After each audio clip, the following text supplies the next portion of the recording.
Hey guys, what's up? Welcome back. So today we are going to discuss about the anatomy of the adductor canal, and we have also discussed about the anatomy of the femoral triangle in the last video.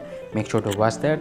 So coming to the adductor canal, this is a long canal which is about 15 centimeters in length. So actually, when you look at the anatomy, this is the femoral triangle, and just it will connect the femoral triangle with of the popliteal fossa.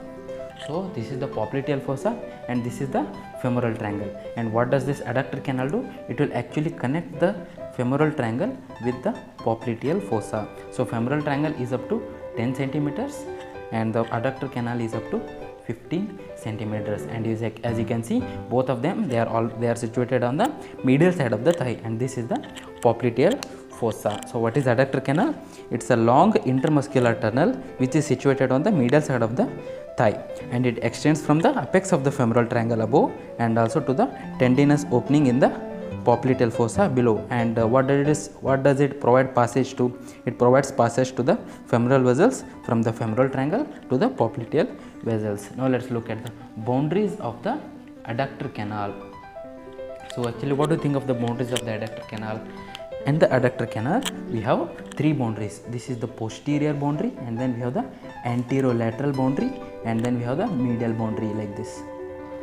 It says a triangular intermuscular passage. We have the anterolateral boundary, and then we have the posterior boundary, and then we have a medial boundary. Anterolateral boundary is formed by the vastus medialis muscle, which is a part of quadriceps femoris, and then the posterior boundary is formed by the adductor longus as well as adductor magnus. Posterior boundary is formed by the adductor longus and the adductor magnus, and the medial boundary is formed by the strong fibrous membrane which is stretching across the anterolateral and posterior boundaries, that is by the sartorius muscle. So actually, when you take a cut section of the adductor canal, you will find that it is triangular and it is completely surrounded by the muscles. That's why it is called as an intermuscular passage.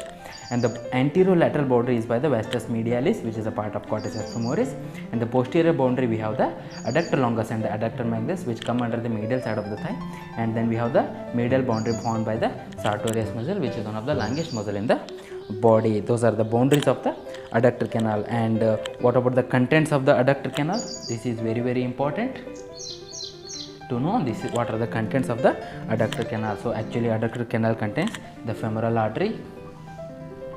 We have the femoral artery, and then we have the femoral vein. We also have the saphenous nerve and nerve to vastus medialis.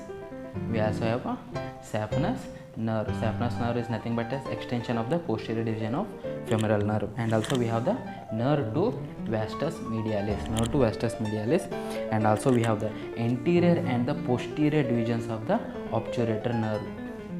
Anterior and the posterior division of the obturator nerve, and also we have the descending genicular artery. As well. This is the descending genicular artery is also a part of the continuation of the femoral artery.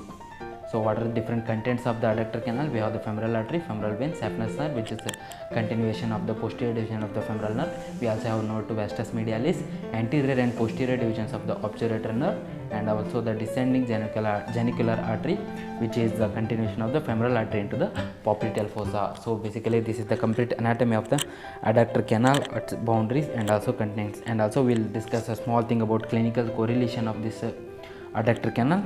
So the femoral artery is actually exposed and ligated in the adductor canal during surgery for aneurysm of the popliteal artery. If there is aneurysm of the popliteal artery, the femoral artery is ligated in the adductor canal. This is because when the artery at this side is healthy and it does not tear when tied, which may occur if the artery is tied in the popliteal fossa immediately above the popliteal aneurysm. So if you actually tie immediately above the popliteal aneurysm, the artery may tear up. So actually they will tie it up in the adductor canal. And also this procedure was first performed by a famous surgeon, and he is known as the Dr. John Hunter. This process was first performed by the Dr. John Hunter, and that's why the adductor canal is also named as a Hunter's canal. That's what you need to remember. You might have heard of it as a Hunter's canal. So it is called as Hunter's canal because it was first performed by Dr. John Hunter by tying up the femoral artery in the adductor canal. So this is the anatomy of the adductor canal, and as you always know, if you are new here, make sure to subscribe, and you can always show my work to other friends and people. Thank you so much.